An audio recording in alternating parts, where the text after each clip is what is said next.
प्रियं देवधीनं महामात्मसात्कुरु यज्ञेश्वरः सुप्रीता सुप्रसन्ना वरदा भवाते तदा ब्रह्माणमुद्वास्याः कं ब्रह्मणे नमः शुभाजायमानसिक्षरुरेः ॐ भूर्भुवस्सुभाजायमानसिक्षरुरेः वावलम्बनं वै विप्रतिपन्नानां त्वमेव शरणं विभो व्यस्तहस्तप्रणमेत् बोल यज्ञेश्वर भगवान् गोविन्द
अभिवर्धतां श्रीरामानुजादि दिव्याज्ञा प्रतिवासन निर्वाय मणिपर्णि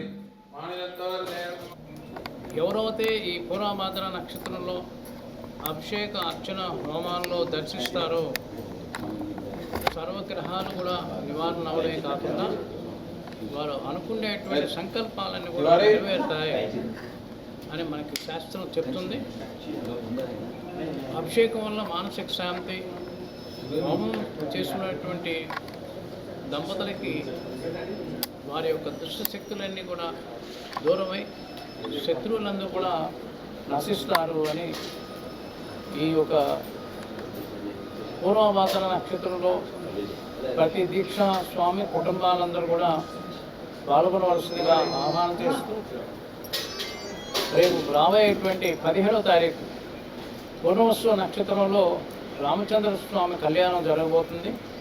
రాముల వారి కళ్యాణంలో పాల్గొనేటువంటి తొలి దంపతులందరూ కూడా వచ్చినట్లయితే అందరికీ సామూహికంగా కళ్యాణ మహోత్సవాల్లో పాల్గొనే అవకాశం అందించడం జరుగుతుంది. ప్రతి పూర్వభాద్ర నక్షత్రాలు మన ఆశ్రమంలో అన్నదాన కార్యక్రమం చేస్తున్నారు. మరి భక్తులు కూడా అందరికీ అవకాశం ఇచ్చే కార్యక్రమం ఉంది కాబట్టి అలా మీరు అన్నదానంలో పాల్గొనాలంటే పాల్గొనే అవకాశం ఉంది కాబట్టి అందరికీ కూడా అవకాశం ఇచ్చే కార్యక్రమం ఉంది కాబట్టి అందరూ పాల్గొనండి. దీనివల్ల ఎన్ని చేయడం వల్ల ఏమొస్తుంది అంటే ముందు సర్వగ్రహాల నివారణ ద్వారా అనారోగ్యాన్ని దూరం చేస్తుంది అన్నమాట. ఇవాళ సమస్య అంతా కూడా ప్రపంచం అంతా ఆరోగ్యం కోసమే ఎన్నో రకాల ప్రయత్నాలు చేస్తున్నారు. ఆ భగవంతుడి యొక్క అనుగ్రహాన్ని పొందడానికి ఇది ఒక చక్కటి ఉపాయం. ఇది చిన్న ఉపాయం ద్వారా ఎక్కువ ఫలితం పొందేటువంటి అవకాశం ఉంటుందని మీ అందరికీ ఆహ్వానం చేస్తూ, అలాగే ధనం ముఖ్యం. మరి ప్రజలకి ధనం కావాలి కాబట్టి ఈ పూర్వభాద్ర నక్షత్రాల్లో ఎవరైతే పాల్గొని ఆ సేవలో పాల్గొంటారో వారందరూ కూడా ధన ప్రాప్తి కలుగుతుంది అని. ఇక మూడవది, సర్వశక్తులన్నీ కూడా దూరం చేయడమే కాకుండా వాళ్ళు అనుకునేటువంటి యోగం, అంటే ఎన్నో పదవులు కావాలి, ఆ పదవులు కావాలి, ఈ పదవులు కావాలి అనుకునేటువంటి వాళ్ళు ఎవరవుతున్నారో హనుమత్ దీక్షను స్వీకరిస్తే హనుమంతుడి యొక్క మంత్ర అనుష్ఠానం ద్వారా అన్నీ కూడా వాళ్ళకి అనుగ్రహిస్తారు అని మనకి పరాశర మహర్షి ఇచ్చినటువంటి శాస్త్ర ప్రమాణంలో జరుగుతుంది.